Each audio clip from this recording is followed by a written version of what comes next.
नमस्कार। मैं स्नेहा, आपकी होस्ट, एक बार फिर से आप सबका स्वागत करती हूँ आपके अपने चैनल डर का घर में। आज जो मैं कहानी आपके लिए लेकर आई हूँ, ये कहानी है शर्मा परिवार की। शर्मा परिवार जो कि एक बहुत ही सुखी और खुशहाल परिवार था। इस परिवार में माता पिता और उनकी एक 6 साल की छोटी बच्ची थी। उनके परिवार में वैसे तो सब कुछ ठीक ही था, लेकिन जब बेटी की उम्र धीरे धीरे बढ़ने लगी, तब उनके मन में ये चिंताएं आने लगी कि उन्हें अपनी बेटी की पढ़ाई लिखाई और सारी चीज़ें करवाने के लिए ज़्यादा से ज़्यादा पैसों की ज़रूरत है। पति का काम काफ़ी समय से रुका हुआ था, जिसके वजह से उनके पास धीरे धीरे की गई सेविंग्स खत्म होती चली जा रही थी। पति पत्नी दोनों ने आपस में बातचीत करके अब ये तय किया था कि वो अपना खुद का कोई बिजनेस स्टार्ट करेंगे, इससे पहले कि उनकी सारी की हुई सेविंग्स ऐसे ही खत्म हो जाए, क्योंकि शर्मा जी हर तरफ से हाथ पैर मारकर अब थक चुके थे। उन्हें कहीं भी कोई भी काम नहीं मिल रहा था ऐसा जिससे कि उनका गुजारा अच्छे से चल सके। शर्मा जी की वाइफ ने भी इस चीज़ में उनका पूरा साथ दिया और ये कहा, आप बिल्कुल चिंता मत कीजिए, हम लोग कोई ना कोई रास्ता तो निकाल ही लेंगे। और वैसे भी शर्मा जी की वाइफ के खाने के चर्चे उनके सारे दोस्तों में, परिवार वालों में बहुत ज़्यादा थे, क्योंकि वो खाना इतना टेस्टी बनाया करती थी जैसे लगता था साक्षात माँ अन्नपूर्णा का आशीर्वाद उनके साथ है। और इसी के वजह से उनके दिमाग में ये ख्याल आया कि क्यों ना वो कोई छोटा सा रेस्टोरेंट या फिर खाने पीने की कोई जगह खोल दें। और इसके लिए उन्हें जगह के लिए ज़्यादा तलाश करने की ज़रूरत भी नहीं पड़ी। उनके घर से मुश्किल से 100 कदम की दूरी पर काफ़ी दिनों से एक घर खाली पड़ा हुआ था। उन्होंने उस घर को खरीदने के लिए पता करना शुरू कर दिया कि कौन उसका मालिक है, वो किससे उस घर को खरीद सकते हैं। और उनके घर से लेकर उस दूसरे घर के बीच में जो दूरी थी, उन्होंने सोचा था ये सारी जगह फिर उनकी हो जाएगी। तब वो इस जगह को शुरू में चाहे जैसे भी कच्चा पक्का बनाकर बैठने की जगह बना देंगे। वैसे भी उनके एरिया में काफ़ी दूर दूर तक ऐसा खाने पीने वाला कोई भी रेस्टोरेंट, होटल कुछ भी नहीं था, जिससे उन्हें पूरी उम्मीद थी कि उनका काम अच्छे से तो चलेगा ही चलेगा। और तो और उन्हें अपने पत्नी के हाथ के बनाए हुए खाने पर बहुत ज़्यादा भरोसा भी था। ये अच्छी बात भी है। उन्होंने बहुत कोशिशें की, लेकिन उन्हें कहीं से भी उस घर के मालिक का कोई अता पता नहीं चला। उन्हें बस इतना ही पता चला कि वहाँ एक लेडी काफ़ी साल पहले रहा करती थी, लेकिन वो कहाँ गई, उसका क्या हुआ, ये बात उन्हें या किसी और को पता ही नहीं थी। उनकी इतनी कोशिशें करने के बाद भी उन्हें कुछ भी पता चल ही नहीं पा रहा था। वो इस चीज़ से काफ़ी परेशान हो चुके थे। उनके पास जो एक आखिरी उम्मीद बची थी, वो उम्मीद भी अब टूटती हुई नज़र आ रही थी। वो दोनों ऐसे ही हताश परेशान अपने घर पर बैठे हुए कोई दूसरी जगह के तलाश करने के बारे में सलाह मशवरा कर रहे थे कि तभी अचानक उनके दरवाजे पर बहुत तेज दस्तक हुई। और उठकर जब उन लोगों ने दरवाज़ा खोलकर देखा, तो वहाँ एक लेडी खड़ी थी जिसकी उम्र करीब करीब 65 से 70 साल की रही होगी। और उन्होंने जब उनसे उनका परिचय जानना चाहा, ये बात पूछने से पहले ही उस बूढ़ी लेडी ने इन दोनों पति पत्नी से ये कहा कि वो उस घर की मालकिन है और उन्हें ऐसा सुनने में आया कि वो दोनों उस घर को लेने में इंटरेस्टेड हैं। और ये बात सुनते ही पति पत्नी दोनों के चेहरे पर एक सुकून वाली मुस्कान उमड़ पड़ी। दोनों ने बहुत ही खुशी खुशी उस लेडी का स्वागत घर पर किया। उन्हें वो बड़े प्यार और इज्जत के साथ अंदर लेकर आए। अंदर आकर बैठने के बाद थोड़ी देर तक नॉर्मल बातें चलती रहीं। उस लेडी ने ये बताया कि वो यहाँ इंडिया में रहती ही नहीं है। उसे ये बात अपने किसी जानने वाले से पता चली थी कि आप दोनों को उस घर की ज़रूरत है। वैसे भी मैं यहाँ रहती ही नहीं हूँ और मुझे इस घर का कोई यूज़ अब तो समझ में नहीं आता है, क्योंकि मेरी सारी फैमिली फॉरेन में ही सेटल है। तो अगर आपको चाहिए तो आप ये घर ले सकते हैं। और यही तो चाहिए था शर्मा परिवार को। उन दोनों ने तुरंत ही एक साथ हाँ में सर हिलाते हुए कहा, हाँ, हम वैसे भी बहुत दिन से आपको ढूंढ रहे थे। बहुत अच्छा हुआ कि आप खुद ही यहाँ पर आ गई। अब थोड़ा हम लोग इस प्रॉपर्टी के दाम के बारे में बात कर लें। वैसे बात करने से पहले हम आपको एक बात ज़रूर बताना चाहेंगे, हमारा बजट बहुत ज़्यादा नहीं है। ये सुनकर वो लेडी मुस्कुराई और मुस्कुराकर कहने लगी, कितना है आपका बजट? ये बात सुनते ही पति पत्नी दोनों ने एक दूसरे की तरफ देखा और देखकर सामने वाली लेडी से ये पूछने लगे, आप पहले ये बता दीजिए कि आप कितना एक्सपेक्ट कर रही हैं इस प्रॉपर्टी के लिए, क्योंकि वैसे भी जैसा आप बता रही हैं आपको कोई यूज़ में है नहीं ये प्रॉपर्टी और आप यहाँ आने वाली भी नहीं हैं। तो अगर ऐसा पॉसिबल हो तो जो भी दाम हो पहले आप बता दीजिए, उसके बाद हम तय करते हैं क्या करना है और कैसे करना है। और अगर आप बहुत ज़्यादा इस प्रॉपर्टी का दाम कोट करने वाली हैं तो मैं आपको पहले ही बता दूं, मैं एक बार में आपको सारी पेमेंट नहीं कर पाऊंगा। मैं धीरे धीरे करके आपका पेमेंट क्लियर करूंगा। ये बात सुनने के बाद लेडी ने बड़े प्यार और शांति के साथ जवाब दिया, आप एक काम कीजिए, अगर आप इस प्रॉपर्टी को रखना ही चाहते हैं तो आप बस इतना कीजिए कि आप इस प्रॉपर्टी का टेक केयर अच्छे से कीजिए। आप इसको इस्तेमाल फ्री में कर सकते हैं, मैं इसे आपको ऐसे ही दे देती हूँ। वैसे भी हम यहाँ आते जाते हैं नहीं, तो आप इस प्रॉपर्टी के केयर टेकर भी हो जाएंगे और मेरी प्रॉपर्टी अच्छे से भी रहेगी। बेचना या खरीदना जो भी है वो हम आगे तय करेंगे। ये बात सुनते ही दोनों पति पत्नी के चेहरे पर एक मुस्कान आ गई, क्योंकि वैसे भी अगर ये प्रॉपर्टी उन्हें ऐसे ही इस्तेमाल के लिए मिल जाती तो वो अपने बिजनेस में ज़्यादा से ज़्यादा इन्वेस्ट करके उसे अच्छे तरीके से शुरू कर सकते थे। पति पत्नी दोनों इस बात के लिए तुरंत तैयार हो गए। सारी बातचीत होने के बाद अब वो लेडी वहाँ से जा चुकी थी। अगले ही दिन से पति पत्नी ने उस घर के पहले तो साफ सफाई का काम शुरू कर दिया। वो दोनों उस घर को लेकर काफ़ी खुश थे। जैसा कि उन लोगों ने प्लान किया था कि वो बीच की बची हुई ज़मीन को जैसे तैसे कवर अप करके बैठने की जगह बनवाएंगे। लेकिन उस घर को अंदर से देखने के बाद उनको ऐसा लगने लगा कि अभी उनको ये चीज़ करने की भी ज़रूरत बिल्कुल नहीं है। तो यहाँ खर्चा तो उनका प्रॉपर्टी को लेकर या फिर बैठने वाली जगह को लेकर ज़ीरो था, जिससे वो दोनों काफ़ी खुश और एक्साइटेड थे। वो दोनों काम जल्दी से जल्दी शुरू करना चाहते थे। दिन भर वो उसी घर की साफ सफाई और रेनोवेशन के काम में लगे रहते थे।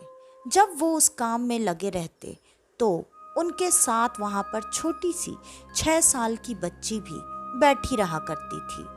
कुछ दिन तक सब कुछ तो बहुत अच्छा चल रहा था।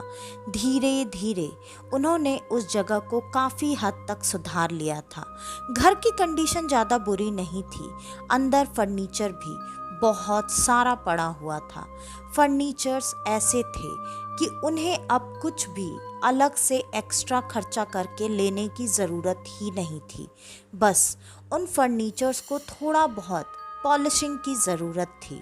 एक दिन ऐसे ही काम करते करते अंधेरा हो चुका था।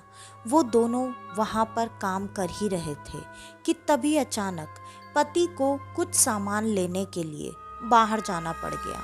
पत्नी अकेले वहाँ पर बाकी के काम कर रही थी और उनकी बेटी वहीं नीचे हॉल में बैठी हुई थी।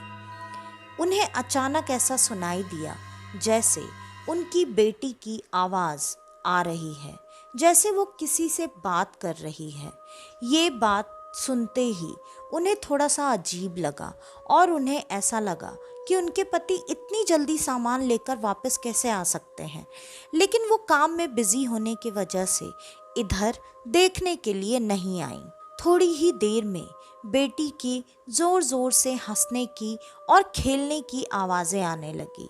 तब उन्हें ऐसा लगा शायद उनके पति नहीं आए हैं, वो अकेले में ही अपने डॉल के साथ खेल रही होगी।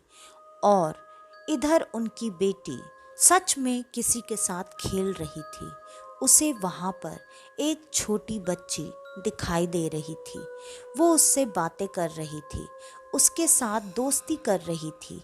वैसे भी उस छोटी बच्ची को वहाँ पर दोस्त की ज़रूरत तो थी ही, क्योंकि वहाँ आस-पास में काफ़ी दूर दूर तक मकान नहीं थे, जिसके वजह से उसकी कोई दोस्त भी नहीं थी।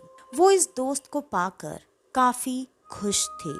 थोड़ी देर बाद जब उसकी माँ अंदर का काम खत्म करके बाहर हॉल में आई तो उन्होंने देखा उनकी बेटी वहाँ पर बैठी हुई है और वो अभी भी किसी से बातें कर रही है, बिल्कुल ऐसे जैसे उसके ठीक सामने कोई बैठा हुआ हो। माँ ने ये देखकर मुस्कुराते हुए कहा, अरे किससे बात कर रही हो तुम?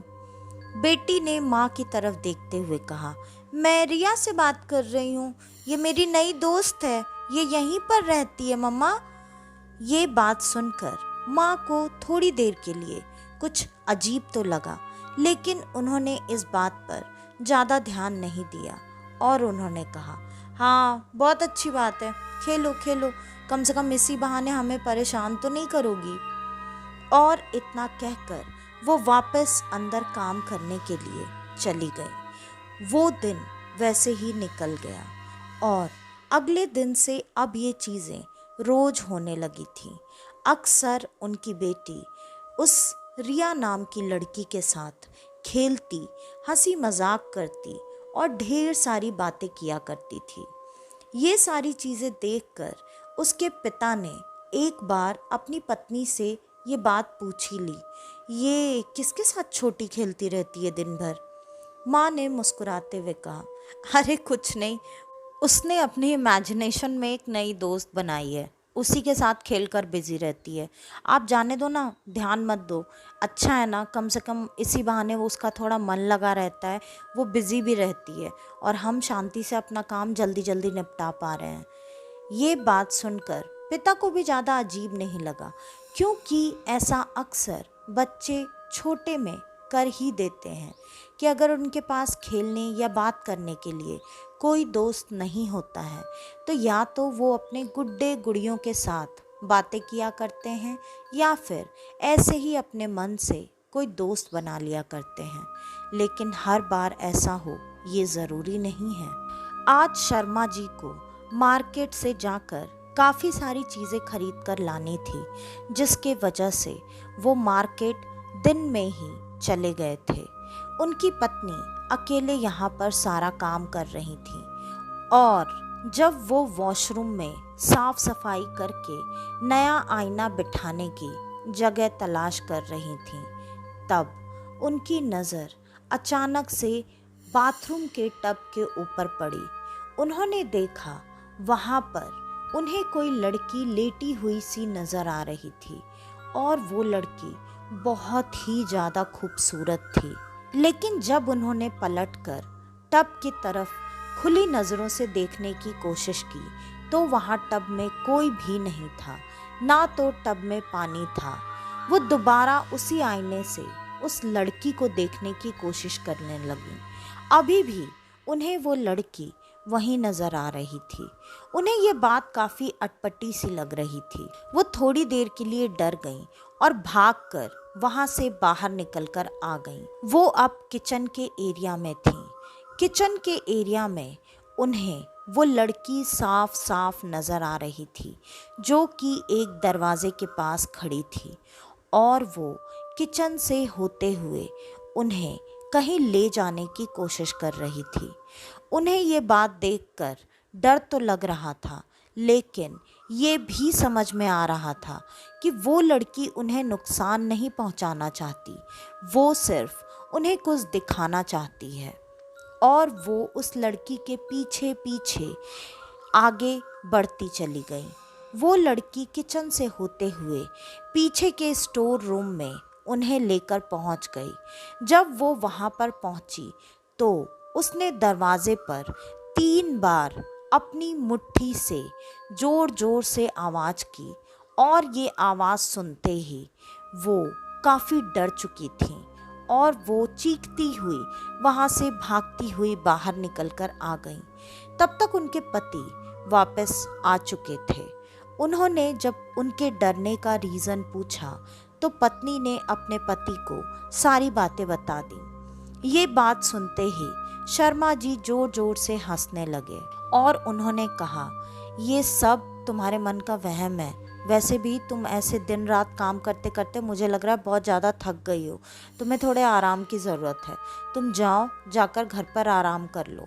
लेकिन वो यहाँ से जाने को तैयार नहीं थी, क्योंकि उन्हें ये बात अच्छे से पता थी। उन्होंने आईने में और फिर किचन में उस लड़की को साफ साफ देखा था। वो उनके मन का वहम तो बिल्कुल नहीं था। उन्होंने अपने पति को ये बात समझाने की और विश्वास दिलाने की बहुत कोशिश की, लेकिन इसका कोई फायदा नहीं हुआ।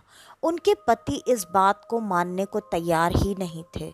जब पत्नी ने 3-4 बार एक ही बात रिपीट की तो अचानक से शर्मा जी को गुस्सा आ गया और वो अपनी पत्नी पर आज चिल्लाने लगे। इससे पहले ऐसा कभी नहीं हुआ था। ये बात पत्नी को भी काफ़ी अजीब लगी, लेकिन उन्होंने कुछ भी जाहिर नहीं किया और वो ये कहकर वहाँ से बाहर निकल गईं कि वो घर तो नहीं जाएंगी, लेकिन यहीं पर अंदर एक कमरे में आराम कर लेंगी। वो अपने कमरे में आराम करने के लिए चली गई थी। वो लेटी तो हुई थी, लेकिन उन्हें नींद बिल्कुल नहीं आ रही थी। उनके आंखों के सामने बार बार उस लड़की का चेहरा नज़र आ रहा था। वो काफ़ी परेशान हो चुकी थी, लेकिन अब उनके मन में जो बातें थीं वो उन बातों को लेकर पूरी तरह से विश्वास करती थीं कि ये सब वहम नहीं है, ये कोई सच्चाई है और इस बात की तह तक मुझे खुद ही जाना पड़ेगा।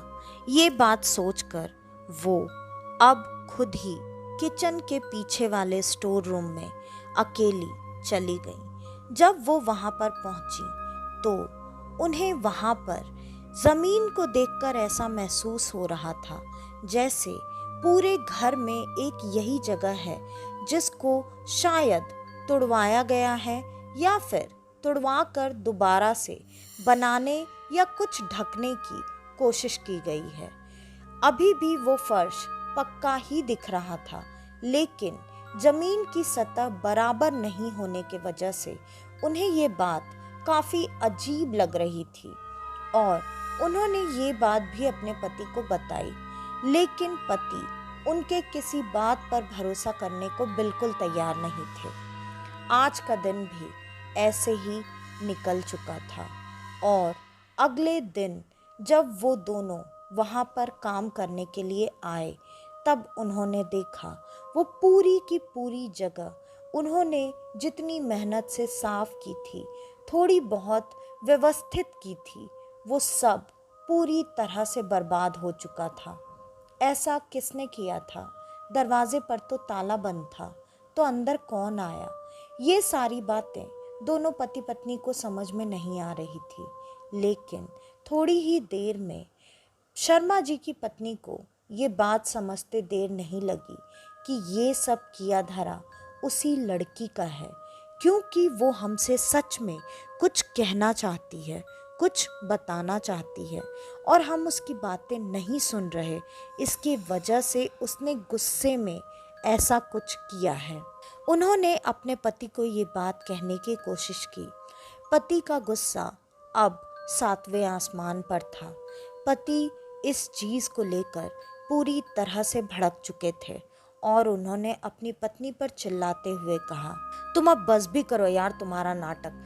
जब से देख रहा हूँ एक ही राग अलापे हुए हो, क्यों मुझे परेशान कर रही हो? वैसे ही सारी मेहनत पर पानी फिर गया है और तुम हो कि अपने नाटक लेके बैठी हुई हो। यहाँ का सारा कुछ तुम अब ठीक करो, मैं जा रहा हूँ, मुझे अभी और मार्केट से चीज़ें लेकर आनी है। इतना कहकर वो वहाँ से निकल गए। पत्नी ने खुद को जैसे तैसे संभाला। वो ये बात अच्छे से जानती थी कि उनके मन में, दिमाग में जो भी बातें चल रही हैं वो बिल्कुल सच है। वो काफ़ी रो चुकी थी।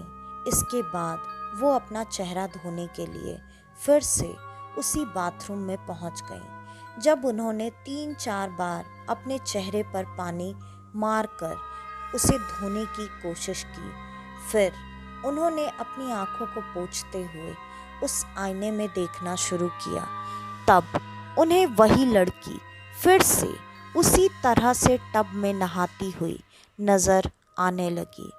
इस बार उन्होंने पलटकर उस टब की तरफ देखने की कोशिश बिल्कुल नहीं की, क्योंकि उन्हें ये बात अच्छे से पता थी कि उन्हें सामान्य नज़रों से वो लड़की नज़र नहीं आएगी। उन्हें ऐसा लग रहा था जैसे इस आईने में ही वो अपनी कहानी उन्हें बताना और दिखाना चाहती है। इसलिए वो टकटकी लगाए हुए उसी आईने की तरफ देखती रहीं। सच में ऐसा ही कुछ होने वाला था। वो लड़की बड़े आराम से गीत गुनगुनाते हुए टब में नहाए जा रही थी और अचानक वहाँ पर एक अजीब सा बूढ़ा सा, जिसके सर पर आधे से ज़्यादा बाल नहीं थे, वो इंसान वहाँ पर आया और उसने उसे जिस तरीके से देखा, छुआ और प्यार से बातें करने लगा। ये देखकर साफ साफ समझ में आ रहा था कि वो इंसान और कोई नहीं, उस लड़की का पति है। दोनों के उम्र में काफ़ी ज़्यादा डिफरेंस था और ये देखकर वो सारी चीज़ें देखे ही जा रही थी। थोड़ी देर तक दोनों के बीच में सामान्य बातें होती रहीं और सामान्य बातें होने के बाद अचानक से दोनों में लड़ाई होने लगी। लड़ाई होते होते अचानक उस बूढ़े आदमी को इतना गुस्सा आया कि उसने तुरंत अपनी पत्नी के गले को पकड़कर उसे ज़बरदस्ती उस टब में डुबाने की कोशिश करना शुरू कर दिया और थोड़ी ही देर में वो तड़पती, छटपटाती, अपने हाथ पैर हिलाती हुई उसी टब के पानी में डूबकर मर चुकी थी और वो आदमी वहाँ से जाने ही वाला था। तभी एक छोटी सी बच्ची वहाँ पर मम्मा मम्मा करते हुए पहुँच चुकी थी। तब वो वहाँ पर पहुँची तो ये बात साफ थी कि वो बच्ची उन दोनों की ही है। उसने अपनी माँ को टब के अंदर पड़ा हुआ देखकर रोना चिल्लाना शुरू कर दिया। ये देखकर तुरंत उस बूढ़े आदमी ने उस बच्ची को वहीं ज़मीन पर उसका सर पटक पटक कर उसे मार डाला और वो वहाँ से चला गया। ये सारी चीज़ें देखने के बाद पूरी तरह से शर्मा जी की पत्नी अंदर से दहल चुकी थी। वो इतना ज़्यादा घबरा चुकी थी कि अब वो कुछ भी सोचने समझने की हालत में नहीं थी। वो वहीं सोफे पर नीचे जाकर बैठ गई और लगातार रोए जा रही थी कि तभी उन्हें अचानक अपने पति के ज़ोर ज़ोर से चीखने और चिल्लाने की उस घर के बाहर से आवाज़ आने लगी। जब वो भागकर उनके पास पहुंची तो पति ने साफ साफ अपनी पत्नी को ये बातें बताईं कि उन्होंने उस लड़की को देखा है और वो लड़की पूरी तरह से पानी में भीगी हुई थी। उस लड़की के मुंह से लगातार पानी गिर रहा था। वो घर की तरफ इशारे करके कुछ बताने की कोशिश कर रही थी। ये बात सुनते ही अब शर्मा जी की पत्नी को काफी अच्छा लगा कि अब शायद उनके पति उनकी बातों को समझेंगे और उनकी मदद करेंगे। अब जबकि शर्मा जी भी ये चीज़ें देखकर महसूस कर चुके थे, ना मानने जैसी तो कोई बात ही नहीं थी। अगले दिन से उन दोनों ने मिलकर उस घर की ओनर को ढूंढने की और उससे कांटेक्ट करने की कोशिश करना शुरू कर दिया। लेकिन कई दिन बीत जाने पर भी उन्हें कुछ भी कहीं से पता नहीं चल पा रहा था। लेकिन बगल के एक शहर में यही पूछताछ करते करते वो दोनों पति पत्नी पहुंच चुके थे और वहां पर वो दोनों बैठकर इस बारे में बातें कर ही रहे थे कि तभी अचानक उस जगह पर एक लेडी पीछे के चेयर पर बैठी हुई थी और उसने ये बात सुनने के बाद उनसे खुद आकर बात करना शुरू किया और उनसे ये कहा कि क्या आप उस जगह जो घर है उसके बारे में बात कर रहे हैं।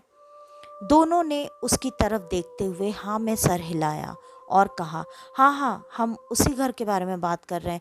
हमें वहाँ की ओनर अब मिल नहीं रही है। वो खुद ही आई थी, हमसे बात करके हमें वो घर दे के गई, लेकिन अब उसका कुछ पता नहीं चल रहा है। उनका कोई और जानने वाला है जिससे हम उस घर के बारे में ज़्यादा जानकारी इकट्ठा कर सकें। ये बात सुनते ही सामने बैठी हुई लेडी ने तुरंत कहा, आप किससे क्या जानकारी इकट्ठा करेंगे और कौन सी ओनर आकर आपसे मिलकर गई है? आपको पता भी है उस जगह के बारे में? ये बात सुनते ही दोनों पति पत्नी ने कहा, नहीं, हम वहाँ रह तो बहुत समय से रहे हैं और जब से रह रहे हैं हमने वो घर खाली ही देखा है, तो हमें उस घर के बारे में ज़्यादा कुछ पता नहीं है। आपको अगर कुछ पता है तो आप प्लीज़ हमें बताएंगी। ये सुनकर उस लेडी ने बताना शुरू किया कि वहाँ पर एक बूढ़ा आदमी रहा करता था जिसके पास प्रॉपर्टी और पैसा तो बहुत सारा था, लेकिन उसकी पहली पत्नी के मर जाने के बाद से वो अकेला ही वहाँ पर रहता था। कुछ दिनों में अचानक पता नहीं उसे अपने उम्र से आधी उम्र की लड़की कहाँ से मिली और वो शादी करके उसे अपने घर पर लेकर आ गया। क्योंकि वो लड़की उससे उम्र में आधी थी और तो और वो देखने में बहुत खूबसूरत थी, जिसकी वजह से उनकी कुछ समय बाद एक बेटी भी हुई और उस आदमी को धीरे धीरे अपनी पत्नी पर शक होने लगा। वो अपनी पत्नी पर इतना ज़्यादा शक करता था कि वो हमेशा अपनी पत्नी को मारता पीटता था और किसी भी तरह से वो ये जानना चाहता था कि अगर उसकी पत्नी का कैरेक्टर ख़राब है तो वो उसे छोड़ देगा। लेकिन उसके 1000 कोशिश करने के बाद भी उसे ऐसा कुछ भी पता नहीं चला, क्योंकि वो लड़की ऐसी थी ही नहीं। वो बहुत अच्छी थी। वो सच में अपने पति के उम्र में इतने बड़े होने के बाद भी, शक्ल से ऐसे होने के बाद भी उससे बहुत ज़्यादा प्यार करती थी। लेकिन धीरे धीरे शक की वजह से उसके दिमाग में इतनी बुरी बुरी बातें भर चुकी थीं कि इन चीज़ों के वजह से कहते हैं कि उसने एक दिन अपनी पत्नी की जान ले ली। हाँ, ये बात अलग है, पत्नी के मरने के बाद पति का कभी कहीं कुछ भी पता नहीं चल पाया। वहाँ टब में उसकी बीवी की ऐसी लाश मिली थी और कुछ समय बाद पुलिस वालों ने ये बोलकर केस क्लोज कर दिया कि वो पत्नी दारू पीकर टब में नहाने के लिए गई थी, जिसकी वजह से डूबकर उसकी मृत्यु हो गई और ये केस हमेशा हमेशा के लिए बंद कर दिया गया।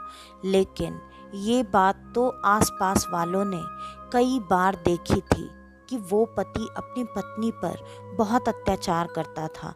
इसलिए आसपास वालों ने ये कोशिश भी की कि पुलिस वालों को इस बात का विश्वास दिलाया जाए, लेकिन किसी को भी इस बात पर विश्वास नहीं दिलाया जा सका और पुलिस वालों ने बिना किसी सबूत के इस केस को नशे में डूबकर मरे हुए केस की तरह क्लोज करके हमेशा हमेशा के लिए ख़त्म कर दिया।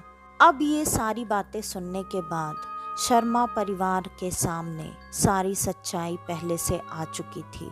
वो ये बात अच्छे से जानते थे कि वो आत्मा कुछ नहीं, सिर्फ और सिर्फ अपने लिए इंसाफ चाहती थी। और अब इतना कुछ सुनने के बाद इन दोनों पति पत्नी को ये बात अच्छे से पता थी कि ये चीज़ अब उनके हाथ में नहीं है।